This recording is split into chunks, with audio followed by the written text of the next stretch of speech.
Welcome to Coaches Weekly. I'm CJ Sellner here with head baseball coach Mike Stosky. Coach, a good 2-1 week for you guys against, again, great competition. Your thoughts on the 2-1 weekend? Oh, well, we're ecstatic about it. You know, we faced probably the three best pitchers we've seen all year in our first 12 games. We faced a 1, a 1, and a 1A kind of a guy, and we scored a bunch of runs still, and we kept games close. And for us to come out of there 2-1, I mean, we would have taken that before we left. And that, I mean, you look at that one loss, you guys even had opportunities, and it wasn't that the other team beat you. I think you guys just weren't able to get the clutch hit, and part of that's just baseball, leaving 10 runners on base. Yeah, that's what it was. You know, we haven't done that. We haven't done that in about 8 games where we just didn't get the big hit. We've been getting the big hit game after game after game. So, I mean, not every team gets the big hit every game. That's why teams don't go undefeated. But we had won 7 in a row, and all 7 of those games, you could probably count 3 or 4 big at-bats. And we just didn't have one in Game 3 against St. Thomas, and we lost by 2. I mean, if we have a big at-bat, the whole game is different. Like you said, it's baseball, and I'm sure this weekend we'll probably have a few big at-bats. A couple of things that I think we need to touch on. First, your bullpen, again, another scoreless weekend, or almost scoreless weekend, putting it together great innings coming out of the pen, and it's really shortening ball games. I mean, when you guys have the lead after 6 innings, the game has been over, and you guys haven't lost yet this year. Yeah, I think I alluded to that in the preseason in a couple of interviews I did, was that we're going to play 6-inning games. You know, you're going to give our offense a chance, nine chances to score, and their offense only really 6, because once we get past the 6, we can go to our bullpen, and our bullpen's going to be really strong.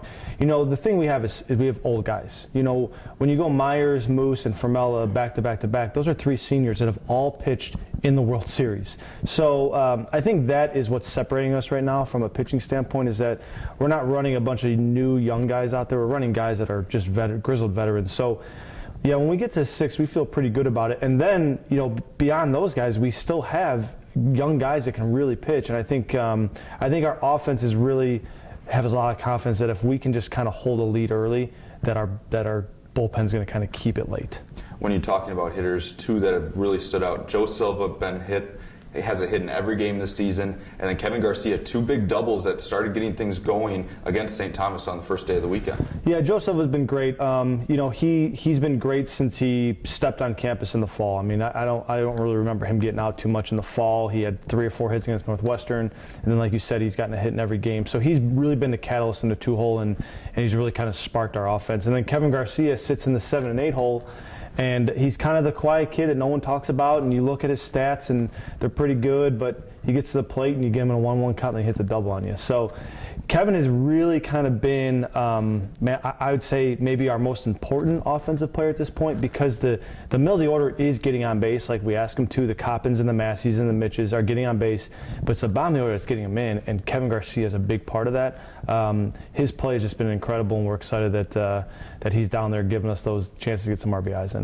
You guys receive a first-place vote in the D3Baseball.com poll this week. A couple others still to come, which we expect you guys to climb in those as well.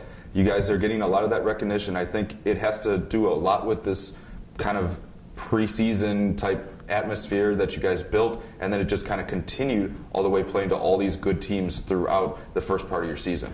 Yeah, you know, we had a very similar situation last year in the preseason. We were ranked 10th, and everyone was really excited, and we were talking about it. And then we left Florida 6-5, and then we left our next 5 games, and we were 8-9, and everyone stopped talking about us. Now through our first 12 we're 9-3, and we've played 8 or 9 ranked teams. So it's nice that, you know, this high recognition that we're getting and all these votes we're getting, we can continue to still get them through our first 12 games. First place vote, you know, that's tremendous. I think it's the first time since 2014 we've gotten a first place vote. If we keep playing, you know, the way we are, you know, with our schedule, obviously we're gonna try and rack up some more wins. But you know, it's a matter of, we really have to look like 1 game ahead. I know that North Central's a World Series team, and they're on our schedule, and Dubuque's a team that's, you know, picked to win their conference. We have to look one game ahead, but it's nice that we're still being talked about 6 weeks in the season, because last year at this time we were 8-9. We were trying to kind of figure out our identity. This year we're 9-3, and I think we know exactly who we are. Well, we look forward to seeing you guys back out on the field whenever that's going to be with the Midwest weather. Cougar fans, the schedule's kind of up in the air for this coming weekend. You can find all the updates and the feeds for this weekend's games at CUCougars.com.